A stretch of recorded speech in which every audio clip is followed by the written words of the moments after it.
Feriados e fins de semana não foram uma criação dos sindicatos, seria economicamente impossível. Ainda há pessoas que acreditam que no século XVIII havia o mesmo tanto de riqueza que há hoje. Publicado por Thomas Woods no dia 2 de setembro de 2023. Meu pai era motorista de empilhadeira e foi membro de um sindicato por 15 anos. Cresci em uma família de proletários. E posso dizer, não dá para acreditar na propaganda sindical nem mesmo por um segundo. O fim de semana, criado para você pelos sindicatos, diz o adesivo de para-choque. Entendo. Quer dizer então que todos aqueles países do terceiro mundo, cuja população ainda tem de trabalhar mais horas por semana, poderiam imediatamente ascender da pobreza e usufruir mais horas de lazer caso simplesmente criassem mais sindicatos? Tudo o que é necessário para escapar da pobreza e ter mais horas de lazer é ter mais sindicatos? Aliás, se é assim, por que essas mesmas pessoas defendem mais ajudas internacionais? Eis um fato econômico inegável. Enquanto uma sociedade ainda não houver enriquecido, nem mesmo todos os sindicatos do mundo conseguirão fazer com que absolutamente todas as pessoas possam se dar ao luxo de tirar uma folga de 2 dias por semana. Tampouco poderiam os sindicatos criar feriados.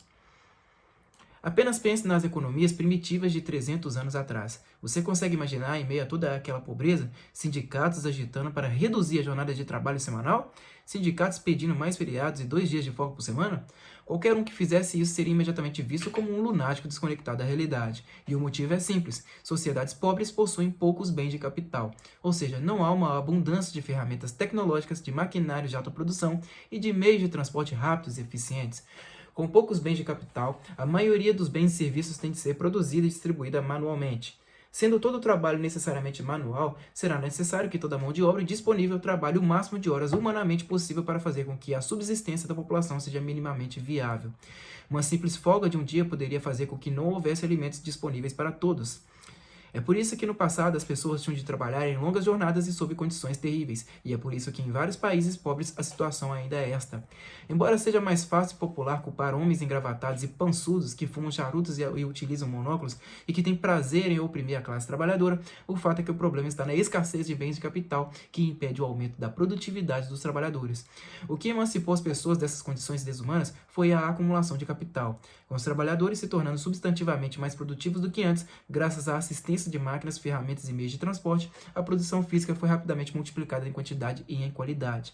Essa maior abundância de bens e serviços gerou uma pressão baixíssima nos preços em relação aos salários, permitindo que estes crescessem mais do que aqueles. Consequentemente, o padrão de vida das pessoas aumentou. Foi então, e só então, que as pessoas finalmente puderam se dar ao luxo de optar por mais lazer e por trabalhar sob condições mais agradáveis e humanas. Foi só então que as pessoas puderam optar por tudo isso em detrimento de trabalhar exaustivamente apenas para sobreviver. O que fez com que as jornadas de trabalho antigamente fossem longas foi o mesmo fenômeno que obrigou agricultores a colocar os seus filhos para trabalhar. A produtividade era baixa e as pessoas simplesmente tinham de trabalhar 70 ou 80 horas por semana se quisessem produzir o suficiente para comer. Isso, obviamente, não pode ser atribuído a patrões exploradores, a menos que consideremos que pais são exploradores. Tal fenômeno se devia ao fato de a economia ainda ser subdesenvolvida. Ainda há pessoas que realmente acreditam que no século XVIII havia o mesmo tanto de riqueza que se há hoje, de modo que os seus salários eram baixos comparados aos padrões de hoje, se a segurança do trabalho era precária, de novo, comparado aos padrões de hoje, e se as mulheres e crianças trabalhavam, isso só ocorria porque os malditos e gananciosos capitalistas se recusavam a prover segurança e salários altos e obrigavam mulheres e crianças a trabalhar. Tais pessoas realmente acreditam que bastava apenas um decreto governamental para que um trabalhador em 1750 gozasse dos mesmos confortos, segurança no trabalho e níveis salariais vigentes hoje. É inacreditável. Para quem está acostumado a todas as comodidades e confortos do século XXI, é claro que as condições de vida do século XVIII pareciam sub-humanas. Falar que a qualidade de vida era ruim no século XVIII e XIX, tendo por base o século XXI, e daí tirar conclusões, é vigarice intelectual. Tal postura ignora toda a acumulação de capital que ocorreu ao longo dos séculos seguintes. Era simplesmente impossível ter nos séculos XVIII e XIX a mesma qualidade de vida que usufruímos hoje no século XXI, a mesma segurança no trabalho e a mesma renda. Naquela época não havia a mesma acumulação de capital que temos hoje. A produtividade era menor, os investimentos eram menores, a quantidade e a variedade de bens e serviços eram menores.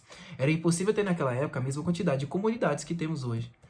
Trabalhar muito e receber pouco não era uma decisão de capitalistas maldosos, era a necessidade da época. Quem realmente acredita que era possível trabalhar 6 horas por dia no século XVIII e XIX e ainda assim viver bem não entende absolutamente nada de economia.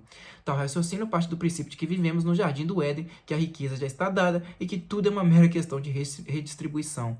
À medida que a produtividade e, consequentemente, os salários foram crescendo, os trabalhadores foram se tornando aptos a viver à custa de menos horas de trabalho, o que deu a eles um incentivo para barganhar, de maneira bem sucedida, como podemos testemunhar, jornadas semanais menores.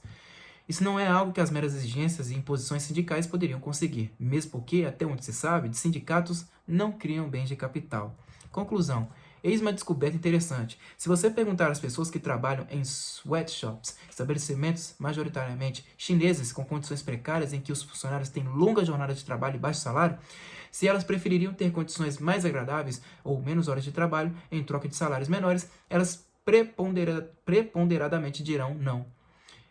O economista Benjamin Powell, do Texas Tech University, de fato se deu ao trabalho de fazer essa pergunta, e nada menos que 90% das pessoas disseram que preferiam o dinheiro em detrimento das condições de trabalho e do lazer.